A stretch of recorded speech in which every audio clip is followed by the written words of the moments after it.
सबसे पहले मेरे भाई बहनों, अगर हम अपनी भारत माता से प्रेम करते हैं तो हमें प्लास्टिक का उपयोग बिल्कुल बंद करना पड़ेगा। ये वास्तविकता है। आज जो हम प्लास्टिक का प्रयोग कर रहे हैं, इससे हमारे भारत माता का श्रृंगार खराब हो रहा है। और दूसरा, हमारी भारत माता की जो पोषक है गौ माता, इसी प्लास्टिक के कारण आज दर दर की ठोकरें खा रही है। हमारी माताओं को हमने देखा है, माताएं बाजार में जाती है तो अगर 5 तरह की सब्जियां लाएगी तो 5 तरह की थैलियां लाएगी। एक थैली में नहीं लाती, क्योंकि घर पे आने के बाद अलग अलग कौन करेगा, इसलिए अलग अलग थैलियों में ही सब्जियां लाती है, अंगूठों में डाल करके, उंगलियों में फंसा करके लाती है। फिर सब्जी को जैसे साफ किया, छिलके निकाले, छिलकों को उसी थैली में डाल करके फिर आंगन में फेंक देती है। हम इतने धर्मात्मा तो है ही नहीं मेरे भाई बहनों की गाय माताओं को घर पे बांध दें। 3 करोड़ बची कुछ गाय माता है और 100 करोड़ हिंदू है। 100 करोड़ हिंदुओं पर 3 करोड़ गाय माता।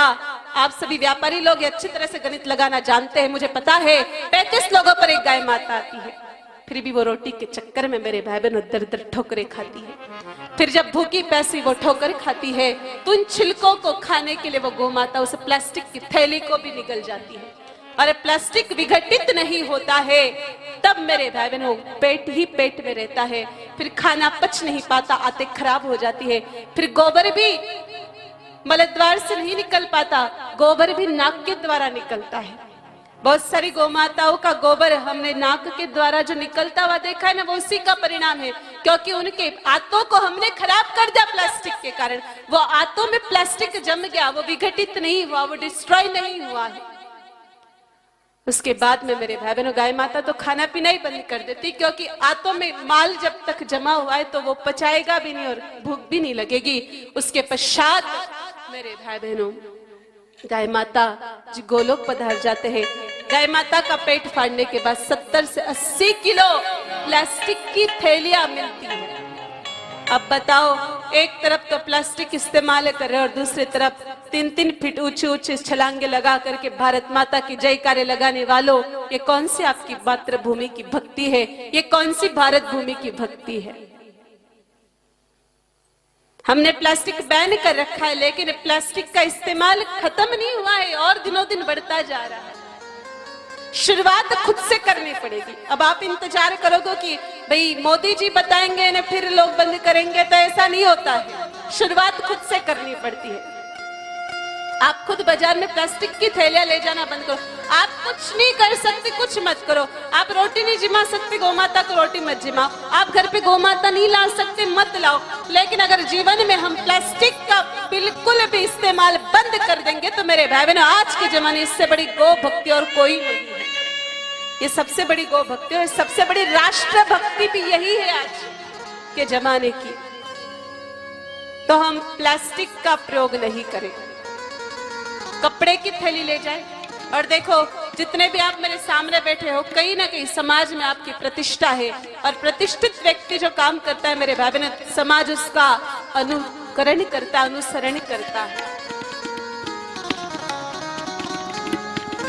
और फिर जब प्लास्टिक का इस्तेमाल बंद होगा, गौ माता सुरक्षित होगी, तो फिर से हमारा देश फिर से अखंड होगा, अमर होगा। क्योंकि गौ माता भारत माता की मेरे भाई बहनों रक्षा का एक सूत्र है। क्योंकि जहां जहां गौ माताएं खत्म हुई है, वहां वहां से हिंदुस्तान का टुकड़ा अलग निकला है। मेरे भाई बहनों, जम्मू कश्मीर में पहले बहुत सारी गाय माताएं हुआ करती थी। कश्मीरी पंडित गौ माता की सेवा करते थे। लेकिन बाद में जब केसर की ट्रॉलियां भरने लगे और सेव के बगीचे के रेट बढ़ गए, तब उन लोगों ने लालच के चक्कर में गौ माताओं को घर से बेघर किया। परिणाम स्वरूप कत्लेआम शुरू हुआ, गाय माताओं की हत्या हुई और कश्मीरी पंडितों का तप खत्म हुआ और उन 5 लाख कश्मीरी पंडितों को उनके निज स्थान से भगाया गया।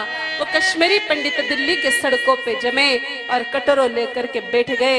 मेरे भाई बहनों, हमारी गाय माता नहीं बचेगी तो हम कहाँ जाएंगे? वो तो दिल्ली पहुंच गए, हम पश्चिम में जाएंगे तो मेरे भाई बहनों पाकिस्तान आ जाएगा, और नीचे जाएंगे तो समुद्र में डूब करके मरना पड़ेगा। और कहीं दूर का नहीं, चित्तौड़ का किला इस बात का प्रमाण है। अल्लाउद्दीन खिलजाया था मेरे भाई बहनों चित्तौड़ पर आक्रमण करने के लिए, रानी पद्मिनी की सुंदरता के चर्चे सुन करके, लेकिन आक्रमण नहीं कर पाया। किसी व्यक्ति ने बताया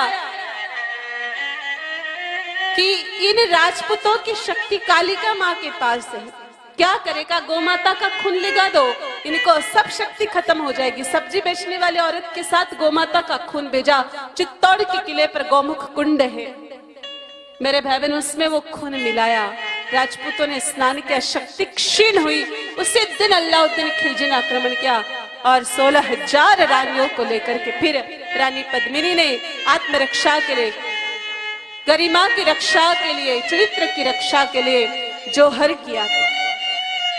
मेरे भाई बहनों, बंगाल से गाय माताएं खत्म हुई, पश्चिम बंगाल बांग्लादेश से अलग हुआ, सिंध प्रांत पाकिस्तान से गाय माताएं खत्म हुई, पाकिस्तान हिंदुस्तान से अलग हो गया, तेलंगाना से गाय माता खत्म होती, तेलंगाना अलग हो गया। तो फिर से ये देश खंड खंड ना हो जाए, फिर से देश अखंड हो जाए, इसलिए गौमाता की रक्षा जरूरी है। और गौमाता की रक्षा के लिए प्लास्टिक का इस्तेमाल बंद करना जरूरी है। और तब हम कह सकते हैं मेरे भाई बहनों, किसी देशभक्त ने बड़े सुंदर शब्दों में पंक्तियां लिखी है, आप भी मेरे साथ साथ बोलने का प्रयास करें। देश से ही प्रेम तो हर पल ये